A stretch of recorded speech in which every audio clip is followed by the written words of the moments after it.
Oh, I figured it out. I had to put my readers on.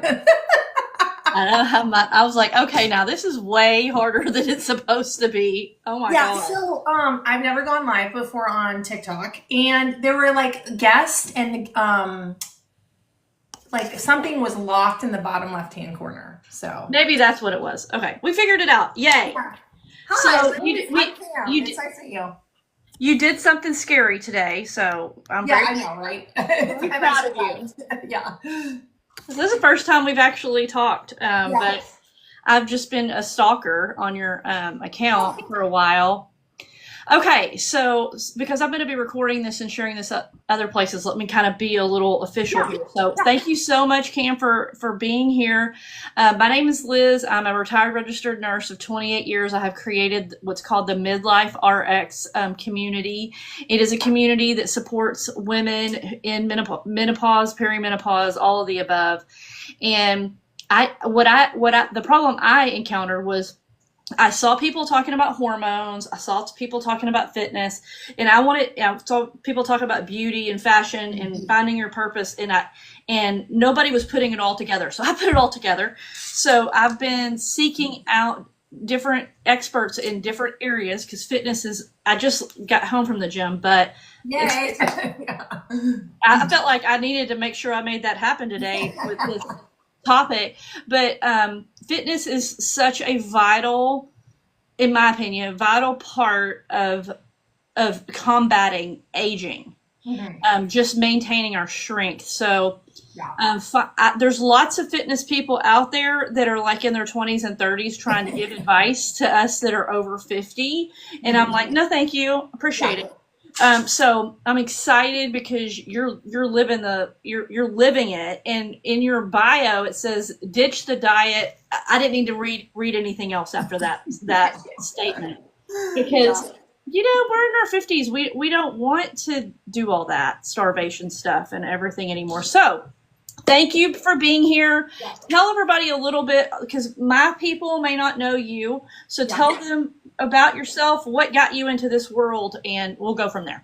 Okay, so at age 41, I started CrossFitting. I was going through a separation and divorce, which is also a common theme in midlife, going through life transitions like that. And also my kids were going to college. So it was like all this stuff was happening, and I needed to get out of my head and in my body and felt strong. So my friend's like, you need to try this weightlifting thing. And I was like, okay, I'll try it, like anything at this point, because I was literally driving myself crazy with uncrazy thoughts. Anyway, so you get it. Like, it's like you're 41. I was probably perimenopause. I had no idea.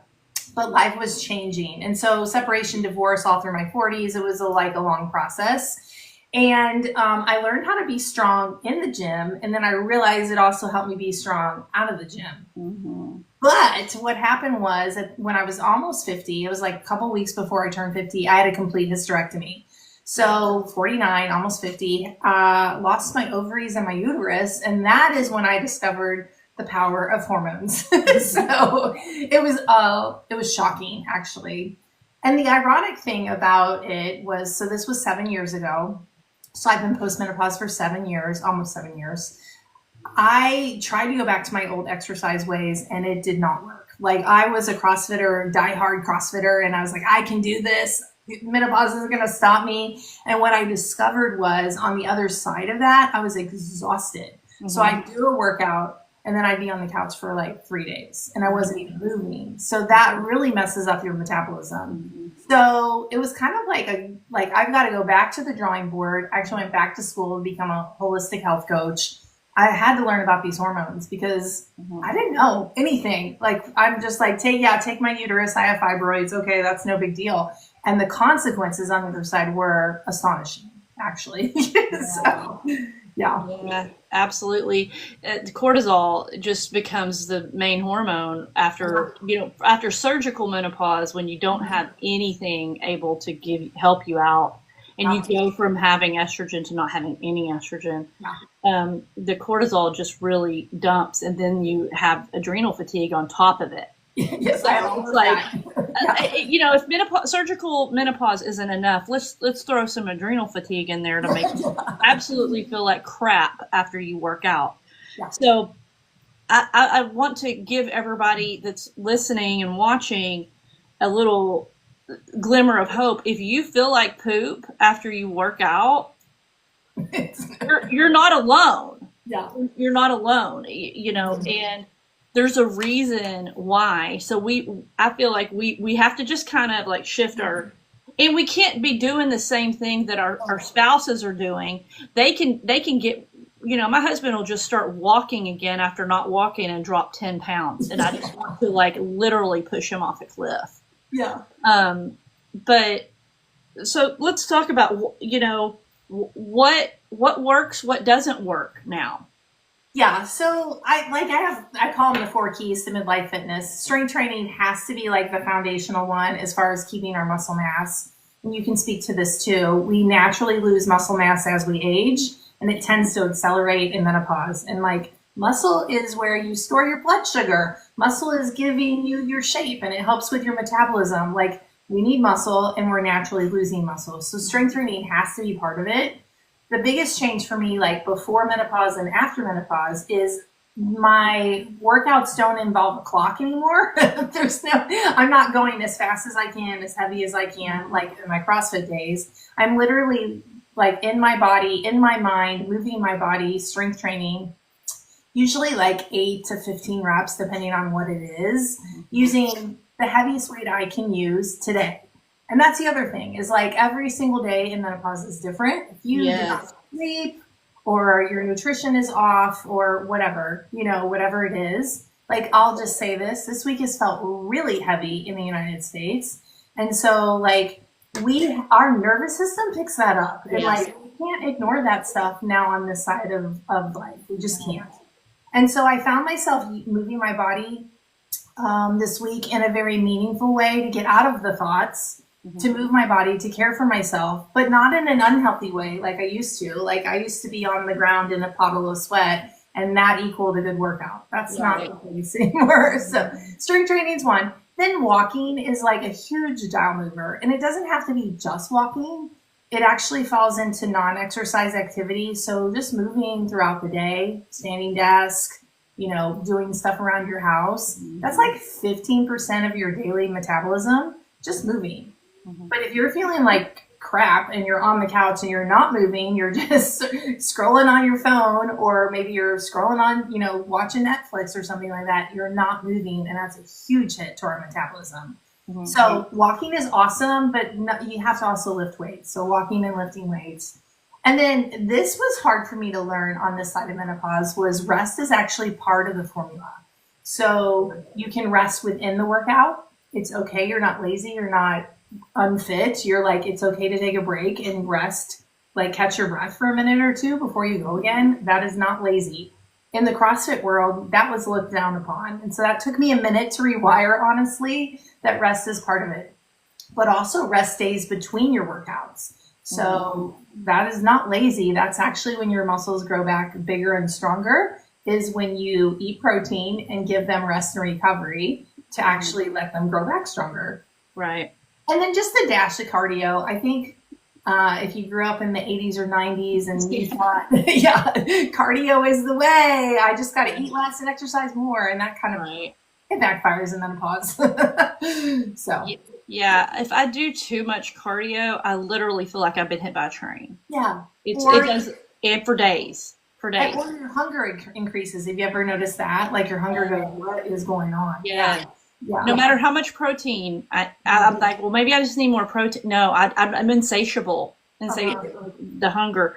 I think it's so important too I agree with every single thing you said, and I think the walking and the rest thing are something that we Gen Xers can't get through our brains, that we need to take a step back. Like you talked about with what's going on in our nation right now, it's so heavy. I didn't make it to the gym yesterday, and it's okay. Instead, I went for a walk with my dogs, which helped heal me. Yep. You know what I mean? Helped calm me down. Because if you're in a stressed state, that's when, for in my opinion, you can let me know if you think this is wrong. But when I push myself in a stress state, I feel terrible and I'm more prone to injury. 100%. So rest is Mhm. self-care. Yes. Um, 100% agree. And I also believe, like, energetically going and taking care of yourself, walking your dogs, being with them, that was the way to care for yourself, your nervous system, as well as your physical body. I don't think we can really separate um, energetically, like our spiritual body, our mental body, our emotional body creates our physical body. And we can't Exactly. ignore the stuff that's going on in our life, whether it's in the world or in your house or, just going through perimenopause and menopause. Like, we can't ignore that stuff. Right, exactly. So pretend that someone has never done strength training before, doesn't even know what strength training means. What would that mean to a brand new person starting out who's never set foot in a gym before? Yeah. Can they do it at home, or what would it look like at the gym? 100%. I work out at home. If you see any of my videos, I'm in my home gym. I did my workout on my deck yesterday, usually with no shoes on. So the joke is I live in Kentucky. We don't wear shoes. I'm just kidding, but not really. I don't really. My daughter's in Kentucky right now. Yeah. Oh, yeah. Okay. Well, I'm He's near in Lu- Cincinnati. Near Cincinnati. Anyway, Okay. Yeah, she's in Louisville. she's in the middle. She's in Louisville. Oh, Louisville. Okay. That's like Yeah. an hour south or Yeah. so from here. Yeah. Yeah, so what does that mean? It means like just literally giving it a try, and you just have to start. I love doing, my favorite thing right now is 10-minute workouts. Like, I do 10-minute workouts and then I'll walk or something like that. And it's just like the perfect amount, getting your heart rate up, getting sweaty, using a heavy for you weight. It's really like we make it too complicated. And then there's people on the internet that make it really confusing. It doesn't have to be confusing like that at all. So You don't have to hang out with the gym bros. I love that. So that's great. And I did notice. We'll take a. I don't want this to end yet, but I just do want to say that. Sorry, I got a tickle in my throat. You do have the 10-minute workouts available on your through your website, right? Yeah, it's on my link on my bio, and it's just really the greatest thing. I personally, I would say back in December, a client said to me, I work with one-on-one clients too. She said to me, I just love it was a cardio workout. I just love that you just tell me what to do and I go do it, and it's like I'm done, and it's short and it's good. And I'm like, And I felt like me personally after working out for a long time since 2010. And then I was like in a funk myself. And I was like, how can I change the workouts? I was doing like 30-minute workouts. How can I change that so I can be more consistent? Because it's really easy to convince yourself, I don't have 30 minutes. I don't want to drive to the gym. I don't like whatever the excuse is. I don't have the energy for for a long workout. But it's really easy to convince yourself, I got 10 minutes. And what happens is then you have energy for the rest of your day. And you're like, I did this for myself. I feel good. And then you keep going. Yeah. Yeah, I feel like that's it's not overwhelming and it's not intimidating. Anybody can do a 10-minute workout. And then after you get that down, it's going to give you the confidence to, if you want to increase from there or you want to change things up from there, you can. I think that's great. I think we sometimes make excuses like, oh, I'm too tired. I don't have the time. I don't have the energy. And those are legit excuses. Those are legit things in our life at this stage of life, 100%. But when you can convince yourself just to do, like, get the ball rolling, the body in motion tends to stay in motion, Isaac Newton. Once you start moving, you're like, oh, you have more confidence in life. You have more energy for your day. You think twice about what you're putting in your mouth. It kind of like ripples to your life. Yeah, absolutely. And I think it's important to have tools. The 10-minute workout's a great tool, but also like I have my walking pad because I have a standing desk because if I sit, I feel terrible. My back hurts, my legs hurt, my feet hurt. I hurt more sitting than standing. Absolutely. Because I can shift my weight. I can move around. I can pull the walking pad out, walk a little bit. The more stationary or sedentary we are, the harder it is on our bodies as we age. I mean, I can sit down and eat dinner and cross my legs while I'm sitting down and get up and be like, my body feels like I can't keep going. So, I mean, just staying in the same position, I feel like. So, I mean, I feel like setting yourself up by having your walking pad or having a stepper or Yep. just have, or the 10-minute workout, something that you can be consistent with and get moving. One of the things I've started doing just in the last few weeks is I was like sitting there thinking, and I was like, when I was at my top shape, one of the things I love to do, especially when my kids were little, is we would always be dancing and having dance Yeah. parties all the time.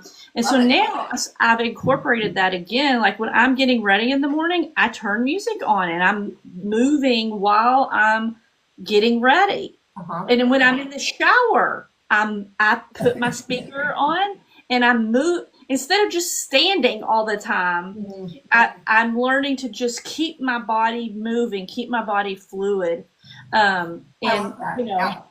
just it. And when I have my grandbabies over, I'm not just playing in the house. Now we'll go for a walk. Mhm. It's just incorporating the move, just getting yourself moving again. Yeah. In my gym downstairs, my husband made me a sign and it says move daily. And that's literally what you're talking about. And that would fall in metabolism. That would be the non-exercise activity, dancing, moving, playing with your grandkids. That's why we do this. Like younger me, exercise was the reason. Like I was exercising, and then CrossFit's mentality gets a little crazy. But now I realize is exercise is a way to enhance my life. It is not my whole life. It's just it's a piece of my life that makes the rest of the life better. Yeah, I mean, I have two grandsons, and so boys are wild and active, and I want to be that grandma that can keep up with them and that can play with them and not just be like, come over here and sit with me and let's watch them. Boys aren't going to do that. I had daughters, so I wasn't used to boys, but boys want to be wrestling and moving, and literally like when they're 2 and 4, and they're like hanging on me and I'm having to drag them across the floor. They think it's hilarious. And I'm like, I'm just grateful that I'm strong enough to have both of them weigh almost the same amount, about 2 30-pound kids on one on each leg. And I can do it. And if one of them needs to be picked up, I'm easily able to scoop them right up because I've built the muscles that support that. Yeah. And also I think women, we need to remember something that's very important is when you build muscles and you are strong, it also supports your bone health. Yes. And osteoporosis is huge because the drop in estrogen. And so study after study after study shows that strength building reduces the incidence of those bone related problems. Because 50, it feels to me like 70 and 80 is going to be here like that because I still can't even believe I'm 52. Yeah. Like it happens faster than we really are going to realize. And it's so important that we implement these habits, these disciplines now so that we aren't feeble when we're 70. No. So I'm 56, so I'll be 57 soon. And my 80-year-old dad lives near me. And I watched him walk hunched over and like shuffle. And I'm like, nope, that is not, he used to play tennis. That is not how I'm going to age. And so whatever it is in your life, whether it's your grandkids or seeing your parents age or whatever it is to inspire you, literally it's just getting started. I think that's the hardest part is like, you think it has to be complicated. You think you have to have a lot of equipment. You think you have to have a gym membership or whatever it is. And that is not the case. Just start moving your body. Yes. I saw my dad, he painted, so he was constantly moving. He didn't exercise. I don't know what it is about a lot of that they don't go to the gym. No, never. And so he was pretty fit because his job was physical and he was, always painting. He's 6'6" and he would paint ceilings just with his hands because he was so tall. So he was very muscular, very fit. But then he retired. And within a year, he was like you're talking about, like his range of, he couldn't turn his head, his neck just was like, and he just got feeble because he just wasn't. And my mom has never worked out, never, and she trips and falls all the time now. And we don't want to talk about. Well, we could talk about stats and falling. Like when elderly people fall and break their hips, the rate of recovery and coming back to your house is not No. When Yeah, the rate of them being gone within a year or two is very high, very high after just one fall. Yeah, a hip break. Yeah, it's very unusual to have them return to the level that they were before. So we want to prevent that. And that's one of my things that I scream from the hills is that hip pain is a sign of menopause. It's estrogen. Hip and shoulders. You know, women all over the place have hip surgeries, get on really strong medicines like methotrexate, which is terrible for you. They get shoulder surgeries when it's estrogen. Yeah, you just need a little estrogen, you just need a little, you just need a little juice there, and then you need to, recover and strengthen that joint that's been immobilized for however long you've been in pain. I dealt with hip pain for 4 years before I knew it was menopause. Yeah, and I'm a nurse. Yeah, so no one ever even mentioned that. I was, told it was probably early arthritis. I was told to start doing yoga and stretches and take the ibuprofen, and not one doctor that I saw said, well, maybe we need to check your hormones. Isn't that fascinating? And then whenever I did ask to have them checked, they told me I didn't need it checked. You don't have any of the other symptoms yet, because I was still having periods at the time. So it's just, it's nuts. Like the thing is I feel like we know our bodies better than any doctor. So if you feel something is wrong with you, then you need to check it out. Okay, so I don't know if you want to talk about this, but if you do want to talk about it, what would be you said protein, but are there any other supplements that you think are really important for women while they're working on it? I call it the foundational 4, and I recommend it to my people. So it would be D3K2. So that's for your immunity, your bones, your mood. Like, it's a multi-factor. Right. So I would definitely, and it's a combo. It's one thing. And then I would also include magnesium glycinate. It's very bioavailable, and that helps with your stress levels. It helps with your sleep. It helps with you going to the bathroom. Like, it just is. Ding, ding, ding. All the boxes. Yeah, it just these supplements do more than one thing. So that would be my second one. Omega-3s, huge fan of that for your joint pain, for your skin, to lower the ratio of getting exposed to seed oils. If you eat out at all, you're getting crappy oils in your body. So that's inflammation. And we know inflammation is like the root of all illness. Would you agree with me, Nurse Liz? Yeah. And then the last one would be a good multivitamin to making sure you get your zinc and your copper and your selenium and all the little micronutrients that help our body function better. So those are my foundational 4.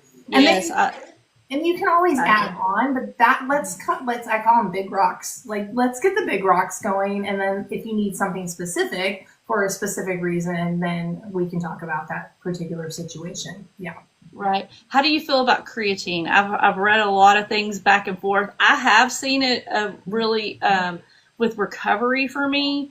I don't have the crashes as much in my body, the inflammation and recovery when I do take creatine. No, I'm a huge fan of creatine. I do know that you need to increase your water when you're doing that. So you may notice the scale go up a little bit when you start using creatine, because literally the muscles are holding on to more water. So it's not a big deal. It's not. And I agree with recovery, and also the brain research is fascinating. Right. They are using creatine with dementia patients, and they're noticing an increase. And we in menopause, because the estrogen took off in menopause, estrogen protects the brain. So anytime you can protect your brain, and I would definitely say creatine's on there for sure. Yeah, I read a recent study where they did a trial of giving creatine to people who had not gotten sleep. Oh, wow. And they gave them I think it was 10 milligrams or 10 grams of creatine. I don't remember the exact amount. And they performed, their brain function was as if they had sleep. That's amazing. So it's so neuroprotective. That's such an amazing thing. I always thought creatine was just for gym bros in their 20s. That's what they told us, Nurse Liz. That's what they sold it. Right. It's not true. But man, it is, I feel like it's been a game changer for me. I have Lyme disease, so I'm very familiar with inflammation. Yeah. And it has really, really helped my brain fog. The Yeah. creatine has, in addition to testosterone. But yeah, I feel like that. You add that to your 4. No, I'm just kidding. Okay. No. Well, I mean, that's, I agree with you, but I'm like, let's get the big bases covered, and then that would be an extra one. I use creatine as Yeah, well. and creatine's still like increasing your water is so important because it can tax the kidneys. Yeah. So that's something that you really do need to do your research whenever drink water. But I add it to a big huge thing of water, and I sip. I don't take the full amount all at once. On the days that I work out, I drink it.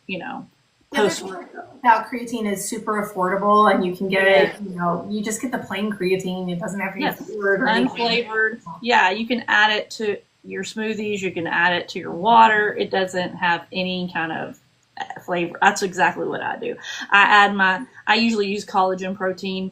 I use the collagen protein, then creatine, and then like a liquid IV in a big, huge water, and that's what I drink after I work out. That's kind very of similar. I'm the creatine as well with collagen, but I use LMNT, which is like a mixture of potassium, sodium, and magnesium. So much better for you. I'm trying to find my perfect like the minerals electrolytes that I really, really love. But yeah. Okay. Well, I mean, that's pretty much everything. I mean, I was going to talk about weighted vests a little bit because it's such a hot topic right now. Let's talk about it because people are getting angry on the internet about it, and I think that's really silly. When people started talking about how making fun of women wearing their weighted vests, I had to buy one because that's just okay. I need one now. If y'all are making fun of people, I will never make fun of a woman who is putting effort in to getting fit. And here's the way I see it. Most of the time you're outside, which is health. Like health is being outside. That's part of this. Many times you'll see women walking with other women. So community is also health. Mm-hmm. And they're moving their body. Like how in the world is this unhealthy? I live outside of Cincinnati. So I'll often, like once a week, I'll wear my vest. And often I'll go downtown and walk through the city.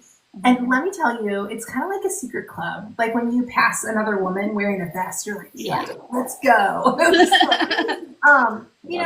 I recommend people wearing a vest anywhere from 5 to 10% of their body weight. I don't want you injured because if you're injured, then you're not moving at all. Like that's not the purpose. But adding weight to your body gets your heart rate up faster. So that's like a cardiovascular thing. Mm-hmm. And I personally love backpacking with my girlfriends or going hiking. And so I carry weight on my body when I do those things. So it's kind of like practice, if you will. Mm-hmm. I see no harm in it. I think start slow, start with 5 to 10% of your body weight. Don't go out and get like one that's meant for like the police or the tactical. Yeah, that's not what we're starting. We're just adding weight to our body. So, the research as far as it goes with bone density, I don't think it's there yet. But if your intuition says this is good for me, then do it. And if you try a weighted vest and it's like, this is a no, like my hips hurt, my shoulders hurt, like this is a no, then you have to trust your instinct, if you will. But if you love a weighted vest, get out there and go. Who cares if people I agree that start slow because like for me with autoimmune disease, I had to start a little under 5%. And I felt it, man. I was sweating my butt off. And it was in the middle of summer here in Texas, so it was hot. But and I was like, one day when I was walking, I was like, man, at the time, I think I had 10 pounds or something on there. And I thought, man, this is really just making me work. And I knew I was burning extra calories. And I was like, this is awesome. But it reminded me of when we were pregnant and we had an extra, 15, 20 pounds in baby, placenta, fluid, all that kind of stuff. How much work it was to just walk across the street, And I thought, wow, we've already been through, a lot of us have already been through this with pregnancy. Mm-hmm. We got a cute baby out of the deal, but the weighted vest, I mean, I think cardiovascularly, if you're like going on a walk, it's just going to make the walk more more beneficial. So I'm a fan too. I am too. like It just trust your instinct. Like I said, I do usually once a week. I'll do like a 3-mile thing with it. But I did it once in the woods. I went on a hike with my husband, and he has one too. And he looks like the FBI. He's got his hat on, his dark glasses. I and his know. glass. I need to get like a pink one because the one I have is adjustable, so it has spots, but it looks like a tactical vest. Yeah. And Mine's people black. think, why is that? Why is that old lady SWAT? Why is she? No, it's not that. She's showing up. Just high five her. Yeah. Stay away. That's my little subliminal message. Don't talk to me. I'm trying to. Okay. Well, I think we're good. Thank you so much for doing this. I think that was a great introduction to people and for them to, just not be scared. Don't be scared. Yeah. Just be scared. And I do agree with you. I feel like at our age, it's important to have a reason other than just being fit. Mm-hmm. And for me, the reason is my grandbabies and sticking around, being strong for them and just not being feeble. 100%. I think finding your why, like what motivates you, that's really important. Like I said, in my 40s, it was to escape a separation and divorce. And then it just became the workout. And I'm a CrossFitter. And I was like, I don't really want to wear that identity. That's not what I want to be. So anyway, I think so many of us don't care if we're fluffy.